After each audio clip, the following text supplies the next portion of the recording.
All right.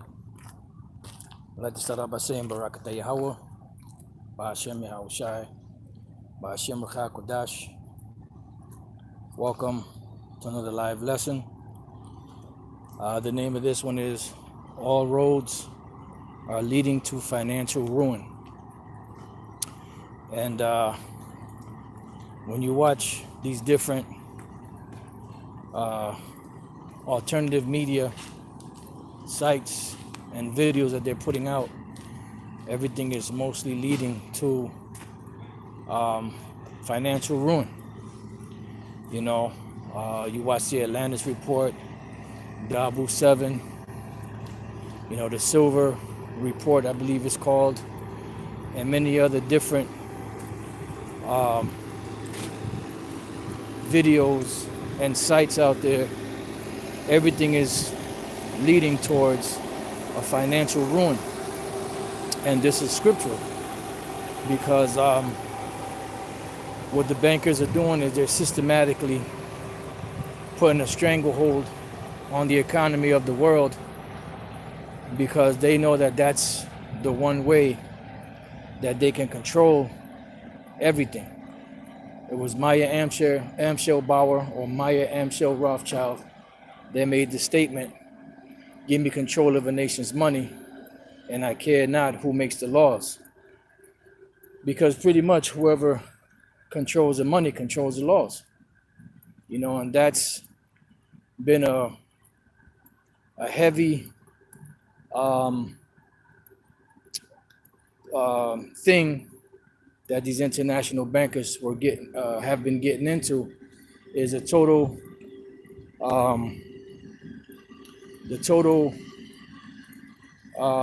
control of finance, because they know that that's, you know, how they can change things in the way that they want change to come. You know, and this is what they've been hard at work doing, you know, for the longest. You know, this so-called New World Order is pretty much all based on finances. And in process of time, after they, you know, came into power and did everything that they did or are doing, they're pretty much pushing what is known in the scriptures as the mark of the beast, which is the RFID microchip. Because you got to understand that these so-called Jews that are ruling, the Amalekites that are ruling, they've studied the scriptures. I believe it was Moses Amschel Bauer, which was the patriarch of Amschel Bauer. He was a so-called rabbi, and he studied the scriptures, so they know the scriptures about indentured servitude. They know the scriptures of how when the Israelites became poor, they would sell each other to other Israelites and serve them for a certain period of time. And after they were financially stable, they were able to be set free. And they would, when they would go out, with enough substance, you know, to start all over again, so to speak. And they know this. They know about if a particular servant loved his master so much that he would take an actual ball, which looks like an ice pick, and go to the door before the judges and actually, you know, bore a hole in the ear of the individual, and they knew that that was a symbol, or was symbolic of perpetual slavery. So they know all of this thing, and they know about branding, because that's pretty much what it was. It was pretty much a branding device that was used in making an individual a perpetual slave, you know. And the one way to really get someone to be a perpetual slave is a way of finance. And finance or debt is the main way to make an individual a perpetual slave.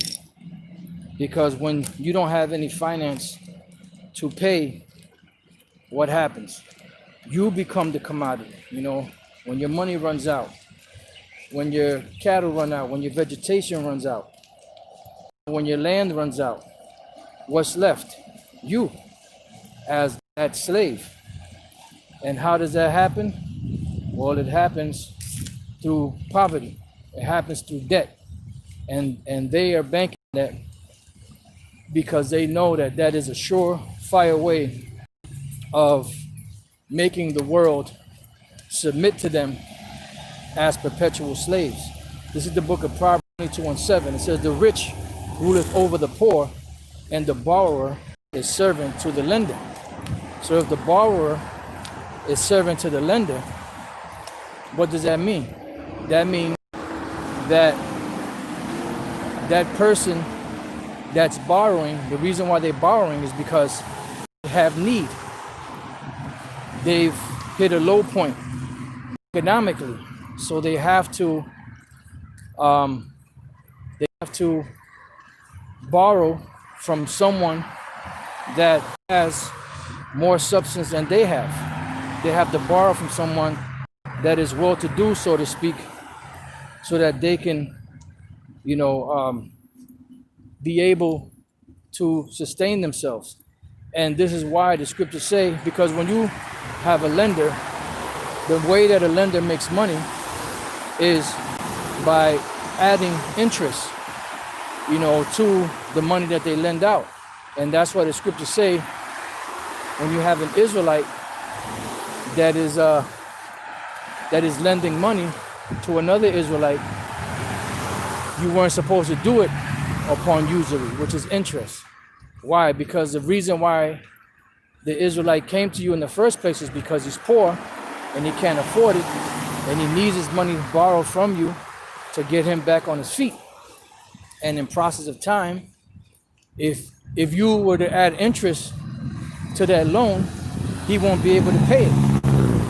But if you lend him the money and give him time to pay, eventually what would happen is he would be able to take that money, flip it, and be able to pay you back your money.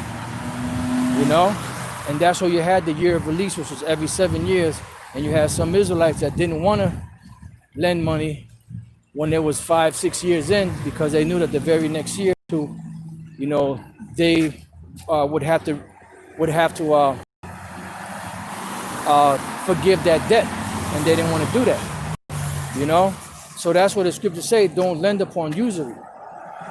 But if the individual that was poor really couldn't afford it, and you let him borrow it and he couldn't pay it back to you, well, guess what? The Lord would bless you with more surplus, because you saw your brother in need or your sister in need and you took care of them. So, and you didn't shut your bowels of compassion to them. And the Lord would bless you accordingly, because, you did a good thing in the sight of the Lord, So these devils, what they've done, they've taken the application of the scriptures and flipped it on the world, acting like they're the people of the scriptures, that they're the Israelites, and everybody else are the strangers, especially the so-called Negroes, Latinos, and Native American Indians, which are the actual Israelites. And we, as the people, didn't fulfill our oath, our agreement of the covenant. So what happened was curses fell upon us, and our enemies that were among us got up above us. This is Deuteronomy 28:43. It says, the stranger that is within thee shall get up above thee very high, and thou shalt come down very low. And this is what happened. This is why we as a people are in the ghettos, in the barrios, in the hood, on the res, in the favelas, in the shanty towns, and many other uh, places as such, whatever they're called around the world, because we as a people fell because we didn't obey the law, statutes, and commandments of Yahweh Bashem Yahushai. So it goes on to say, it says, he shall lend to thee, and thou shalt not lend to him. Because at one time we were great, because the Lord said, Jeshurun wax fat and kick. So the Lord gave us everything. So we had everything. So the nations would have to come to us to borrow, you know. But the Lord said, the stranger that is within thee shall get up above thee very high, and thou shalt come down very low. And that's what happened. He shall lend to thee, and thou shalt not lend to him. He shall be the head, and thou shalt be the tail. And this is what's happening. We are witnessing ourselves being the tail right now, and them being the head. Why? Because we as a people, like I said before, have broken that covenant. We didn't honor the covenant. So since we didn't honor the covenant, what happened? The Lord caused these curses to come upon us. And when you're in a financial crisis, that is like I've gone over this in other lessons, that is how you become a total slave. They have something called debt slavery. We've gone over that before. You know, you have indentured servants, and then you have debt slaves. You know, and this is what happened in Egypt. The Egyptian people became debt slaves because there was a 7 years of plenty. Everybody thought it was going to be cool. The first year of famine, everybody was cool. Going into like the second year, they started to feel it. They started to spend their money to get the corn, you know, and after a while, they had to sell their lands and themselves to the Egyptian Pharaoh through Joseph in order to be able to be sustained. And from that point on, what happened was all the Egyptian people and their lands had to pay a 5% increase to the Pharaoh from that agreement, because they made themselves and their land slaves to the Pharaoh because they had nothing to eat. So they became debt slaves, you know, and that's what's happening now. What you see now is an example of debt slave. This is modern day Egypt, and we're witnessing the financial collapse of the world so that they can bring in the solution, which the ultimate solution would be what? The ultimate solution would be this microchip. And anyone out there that's saying that the microchip is not the mark of the beast is either totally bugged out of their mind, or they're paid off to go against that, because that is the ultimate goal. Even Aaron Russo, that didn't know the truth, even he knew what the deal was, because he got it from the horse's mouth. Nick Rockefeller, because he asked him, what's the end goal? He said to have everybody chipped, everybody's information and money, everything on a chip, which will make it easier to do what? Make it easier to control and manipulate the world. And that's why we're witnessing, you know, that's why we're witnessing pretty much the financial collapse and the financial ruin of the world, you know? Let's go real quick to the book of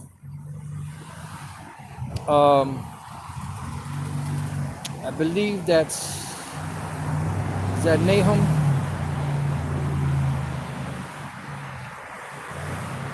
Nope. It's not Nahum. Let me check. Let me try Zephaniah. Yes. And now you notice that, you know, wealth, when you read the scriptures, wealth is what? It's gold, it's silver, it's land, it's cattle, it's different things that you may have, you know, vegetation or whatever the case is, and also slaves. You know, slaves are a big commodity, you know, of finance, right? And everything now today is being controlled by computer entries. And what are computer entries? Is nothing more than a stroke of a couple of keys, and it says, well, such and such has such and such money, because he has such and such wealth or whatever the case is. And that's all it is. And it's all controlled through what? Through these different places like Wall Street. And the whole world has a Wall Street. You know, like Wall Street would be, or America would be the financial capital of the world. But then you have China and other nations that have their own stock market. And these stock markets are where people do.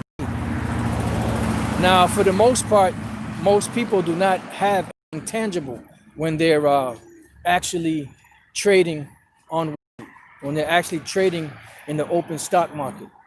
All of this is just entries. That's why if a particular stock made somebody rich and all of a sudden that stock goes belly up, what happens? That person loses pretty much the majority of their wealth because it's nothing more than computer entries. You know, that's why, you know, I really wasn't too crazy about the cryptocurrency, because there's no difference between cryptocurrency and the stock market. Because how many people actually own or have those coins in their hands tangibly? None. You know, except for maybe the ones up on the top. Because it's all computer entries, and by a stroke of a button, all of that shit can be gone, just like that. So this is Zephaniah 1:11. It says, "How the inhabitants of Maktesh." Now Maktesh was an actual what's the word I'm looking for? A trade, like a place where you would trade. You know, a trading post, so to speak. People would get together, you know, and they would trade their goods and their wares in this particular place. It says, "How the inhabitants of Maktesh." Why are they going to be howling? Because there's going to be a great crash. You know, it's going to be a great financial turmoil. And we're witnessing that happening here in America, Babylon the Great. And this is one of the ways that they're using to manipulate and push out the mark of the beast, which is the microchip. You know, and remember, the microchip is not just a tracking device, as some clown said years ago. The microchip is also set up for finance. It's set up for record keeping.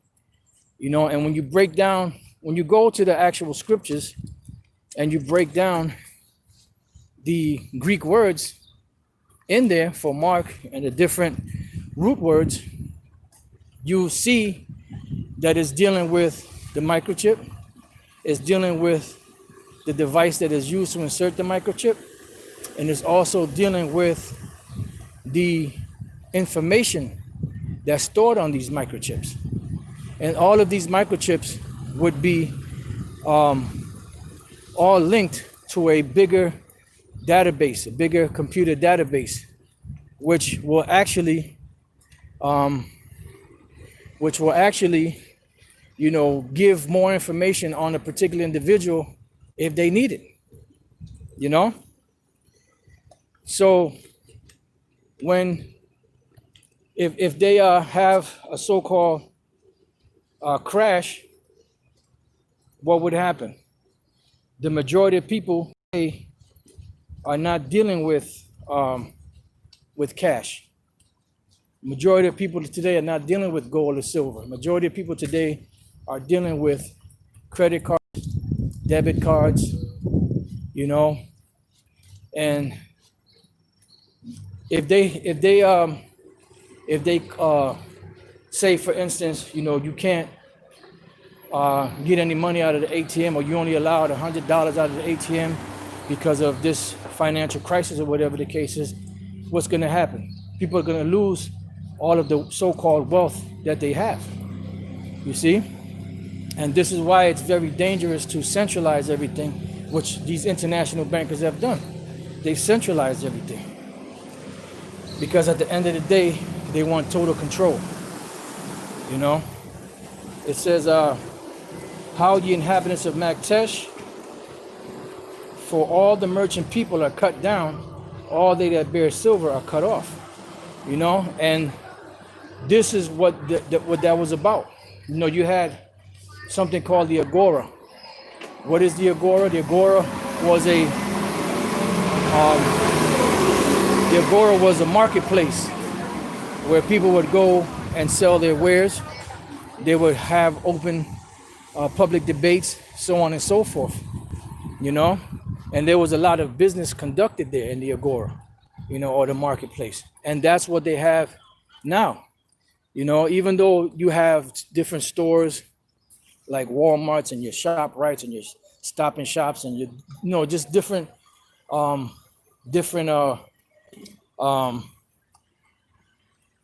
chains and stuff that are selling certain wares, everything is on the computer. You know, how do they account for the wealth of all of these different places, and how do they account for the things that are being sold and the price of different stocks, you know, going up or down?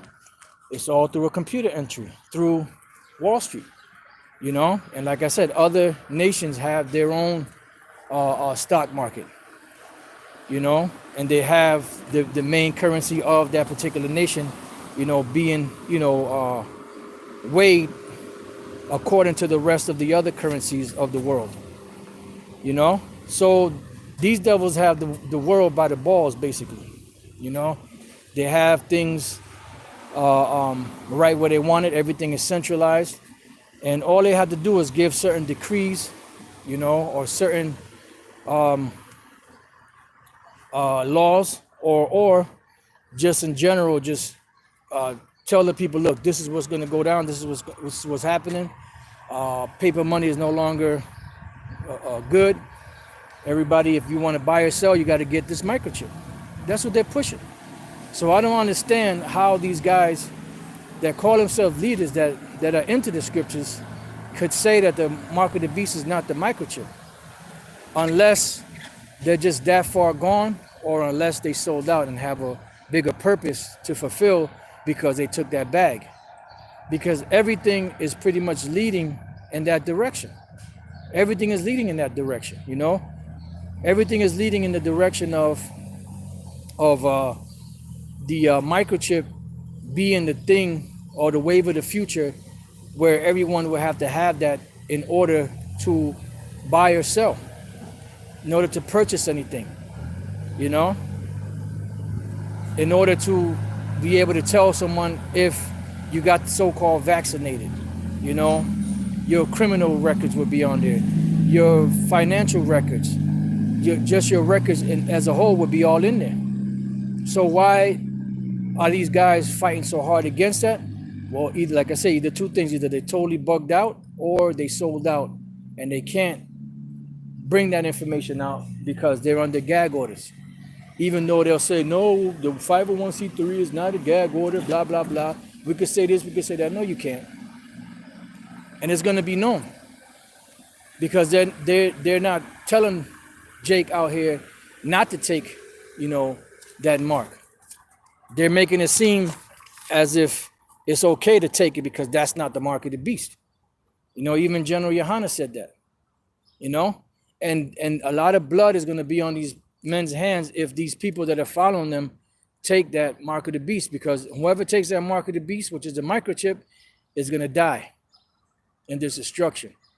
And the blood of these people is going to be on these individuals that call themselves leaders, that are supposed to be watching over the flock, and they're not doing that, you know. So we're witnessing pretty much the financial collapse of the world to finally introduce what? The mark of the beast, which is the microchip.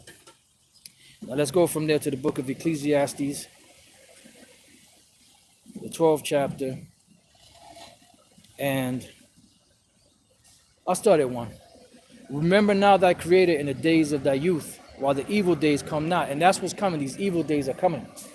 Because as you see Esau progressing, what he's doing is he's saying that everything that he's saying and doing is pretty much voluntary. But eventually they're going to make things mandatory. Because you see, in certain cases, the vaccine was voluntary, and this was voluntary, and that was voluntary. Now they're pushing legislation out there where you can't be exempted from taking vaccines. You can't be exempted from such and such. Everything is going from voluntary to mandatory. Salakia. So that's the same thing with the chip. The chip is going to be made mandatory eventually. And these people are not ready for what's coming. And it is our job to stand on the tower and warn them of what's coming. And this microchip is well on its way. The mark of the beast is well on its way. It's already in use. It's already out there. It's just a matter of time before they actually push it mandatorily. And for the most part, a lot of people are going to take it voluntarily, but they're going to run into a problem when they run into the believers of Yahweh B'Shem Shai that are going to refuse to take that chip, and that's where the mandatory process will take place. That's where the insurrection against the people of the Lord will take place. The persecution of those that refuse to take this mark. You know, same thing with the testing of the so-called coronavirus, the vaccines and all that. You know, it's going to get ugly out here because there's going to be a certain amount of people that are going to resist. So they're going to have to get forceful, because in order for them to have their new world order, everyone must be microchipped. But they're not counting on the elect resisting and not taking it. It says, "No, the years draw nigh when thou shalt say, while the evil days come not, no, the years draw nigh when thou shalt say, I have no pleasure in them. While the sun or the light or the moon or the stars be not darkened, nor the clouds return after the rain." In other words, the wisdom of the society being darkened. Because eventually they're going to run out of things to say. They're going to run out of explanations, you know? And things are going to get dark.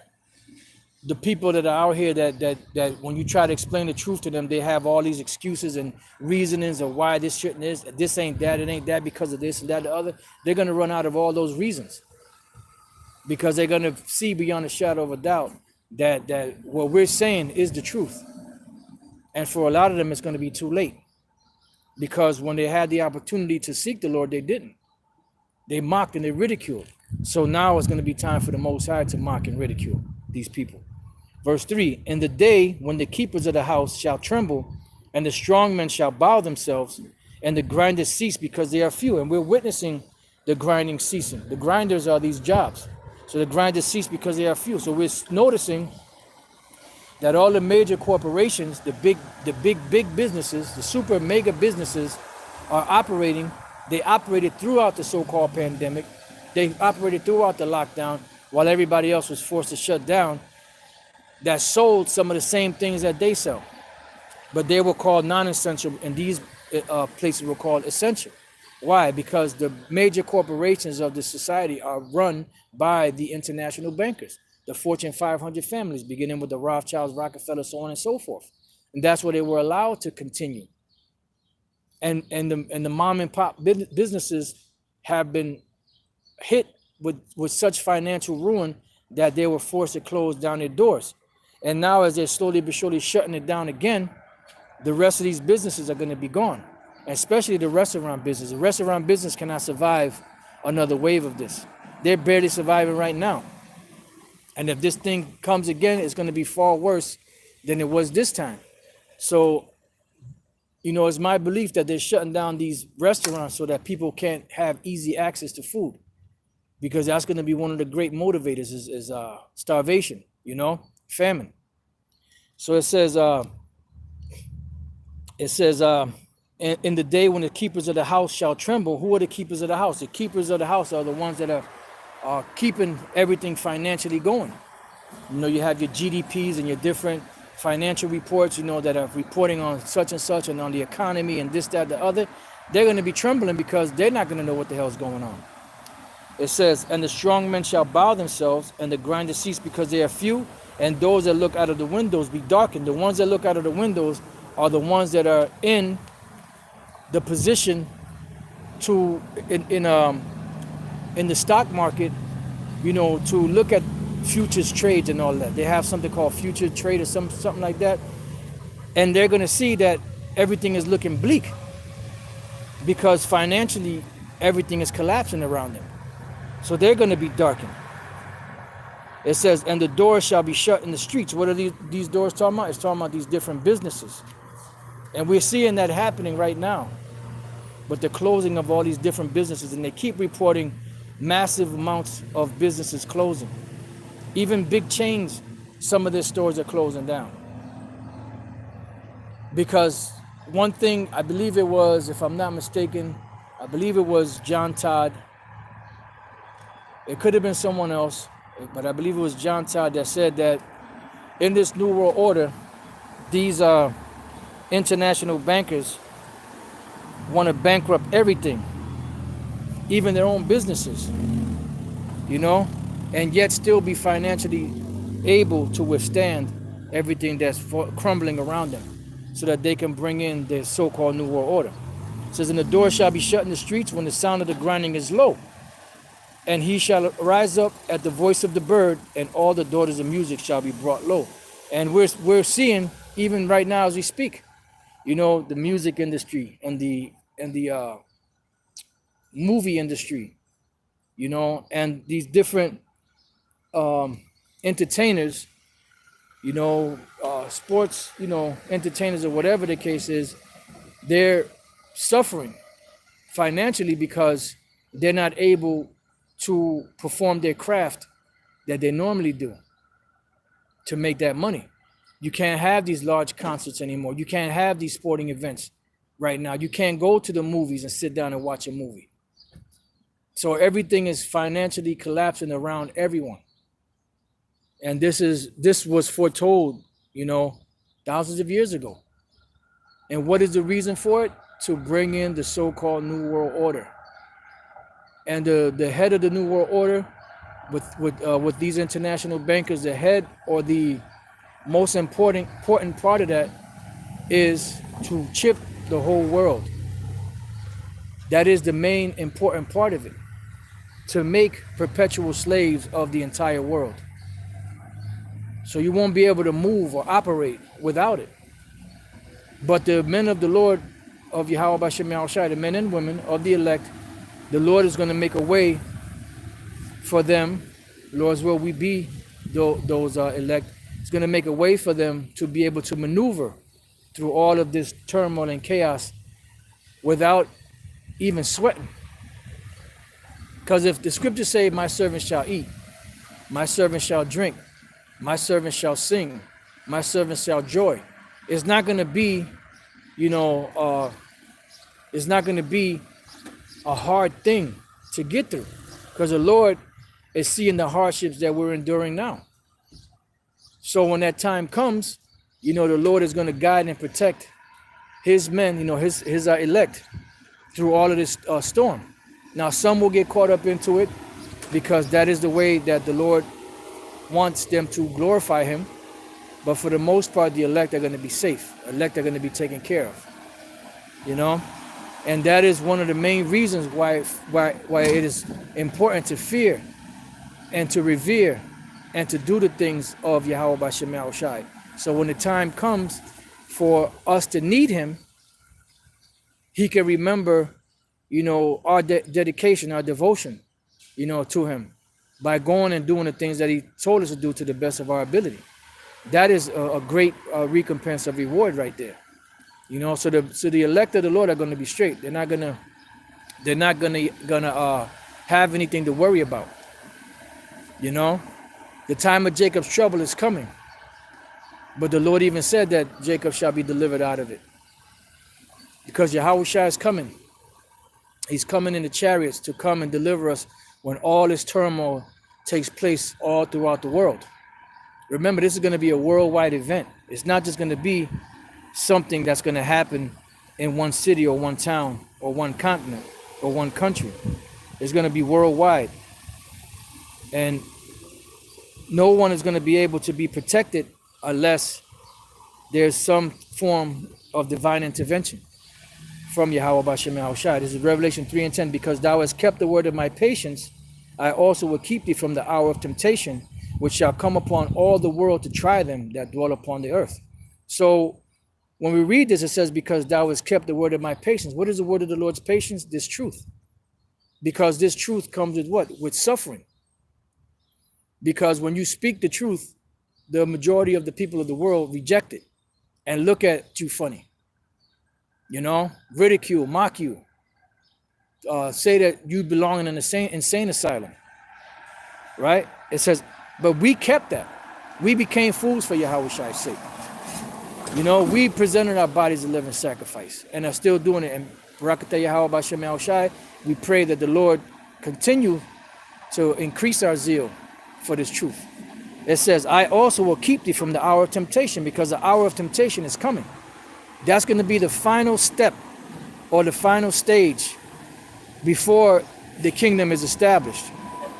That's going to be the final stage in the persecution of the world. That's going to be the final stage in putting the nails into this so-called New World Order. It says, which shall come upon all the world. And when you look up that word world there, it's the word oikumene, which means a whole inhabited earth. Because remember, there's a reason why they putting 5G networks all over the earth. There's a reason why they're tying everything into the computer, into the internet. Because they want to track everything. They want to be like the Most High. They're not just satisfied with having the wealth of the world. They want total raw power over the people, like the Most High has power over the people. They want to be able to tell you when to come and when to go, how to do this and how to do that. Do it according to how they want you to do it, or else suffer. It says, which shall come upon all the world to try them that dwell upon the earth. So in these perils, the Lord said that we would be protected if we are the men of the Lord, and if we keep doing the things that the Lord said for us to do. All right, this is the book of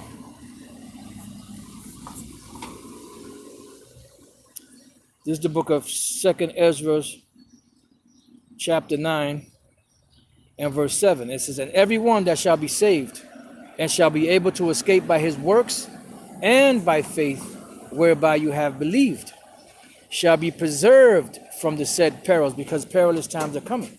So the ones that are part of the elect will be protected from the said perils, and shall see my salvation in my land and within my borders, for I have sanctified them for me from the beginning. See?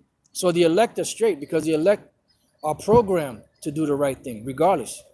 It says, then shall they be in pitiful case, which now have abused my ways. Yeah. So these Israelites that refused the Lord's ways, abused the Lord's ways, didn't take heed. It says, they shall be in pitiful case.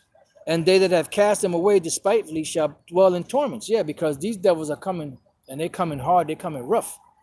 And if you escape any of those things, you got famine, you got the sword, you got the wild beast.